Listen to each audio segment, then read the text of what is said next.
صدق الله العظيم المتوحد في الجلال بكمال الجمال تعظيما وتكبيرا الذي نزل الفرقان على عبده ليكون للعالمين نذيرا وبلغ رسوله الكريم الذي أرسلته إلى الثقلين الجن والإنس بشيرا ونذيرا ونحن على ذلك من الشاهدين.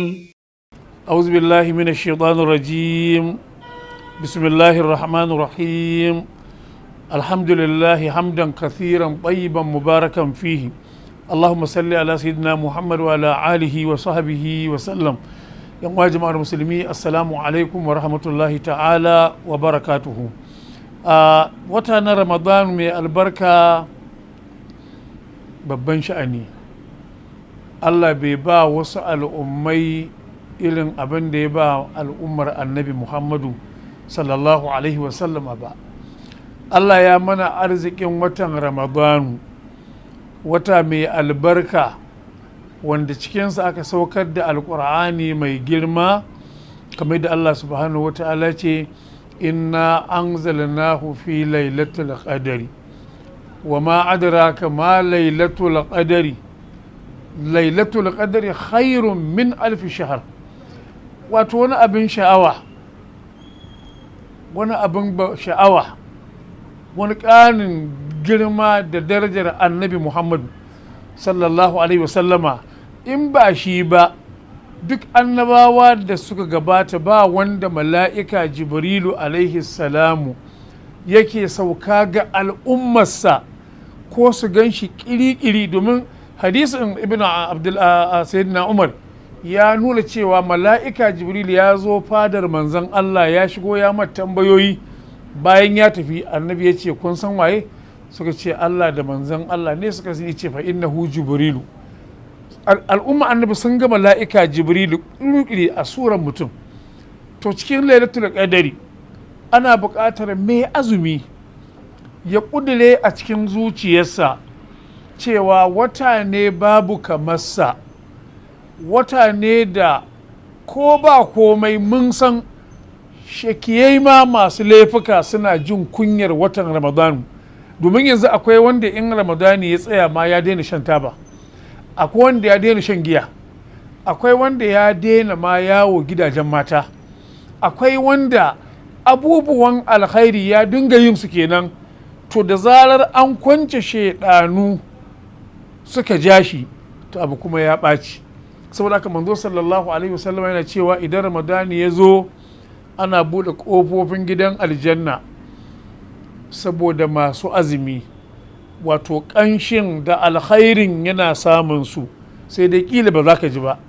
Ana kulle ƙofofin wuta saboda masu azumi, saboda ba a son, Allah baya son wani abu ya taɓa mai azumi na ɓacin rai ko baƙin ciki saboda alkhairin azumin. Sannan ana kulle shi, ana ɗaure shaidanu domin kada su ɓata wa masallata masu azumi azuminsu. Sannan kuma idan kai nafila saboda albarkar watan, Allah sai baka ladan farilla. Idan kai farilla saboda albarkar watan, Allah sai ninka ma. Ana buƙatar ciyarwa mai albarka cikin Ramadanu, amma ciyarwa ta halal. Ana buƙatar sadaka da ba da tufa, da ba da ruwa, da ba da abinci cikin Ramadanu. Sai dai mu yi hattara da riya. Mutum ya aje kujera ƙofar gidansa ya tara mutane su yi layi, a kirawo masu talabijin da masu bidiyo, shi a ƙudurin a ransa yana so ne a nuna yana yi. In ko ya kirawo masu talabijin da bidiyo ko da radiyo, yana so ya kira 'yan uwansa masu hali su ga abin da yake don su ma su koyi da shi, to wannan ba riya ba ce. Amma in saɓanin haka ne ya zama riya, idan an yi babu lada, idan alkiyama ta tsaya Allah zai ce masa tafi wajen waɗanda kake yi don su gani su yaba maka su baka ladan, amma a nan babu ladan. A yi ƙoƙari goman nan ta farko da goman tsakiya da goman ƙarshe a yi ƙoƙarin yin ayyuka na ibada, a yi ƙoƙarin yawaita istighfari, a yi ƙoƙarin yawaita salatin annabi Muhammadu sallallahu alaihi wasallam, a yi ƙoƙarin karatun alƙur'ani izu ɗaya izu biyu, abinda Allah ya hore maka ko da aya 10 ce. Kai kuma me yi da yawa, karka dinga riya kana alfaharin cewa ai kullum sai na yi izu 5 kai da kake aya 10. A'a, ka yi addu'a Allah ya karɓa.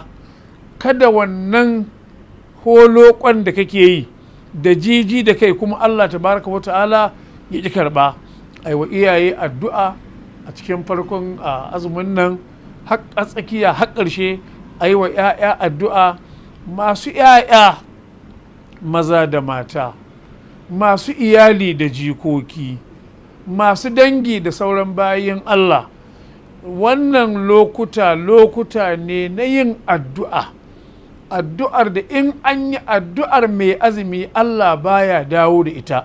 Shi sa annabi sallallahu alaihi wasallam ke cewa mai azumi yana da farin ciki guda biyu. Farin ciki lokacin da aka kira sallah zai yi buɗe baki, yunwa ta tafi da ƙishirwa. Farin ciki na biyu ranar gamuwarsa da Allah. Shi sa annabi ya ce a ramadanu ila ramadana, juma'a izuwa juma'a.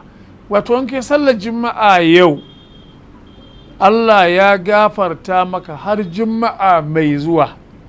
In kai dace za a ƙara maka kwana 3, kwana 10 kenan. Shi kuma ramadanu ila ramadana, shi kuma watan ramadanu idan kai azumin kai dace Allah ya karɓa, to har ramadanu mai zuwa kana cikin gafarar Allah tabaraka wa ta'ala. Yana gafarta maka, ina yafe maka, ina kai rahama cikin kabarinka idan har ka mutu, domin in ka mutun ramadanin zai bi ka alkhairinsa cikin kabarinka. اللهم اجعلنا يا مولانا في شهرنا هذا وفي يومنا هذا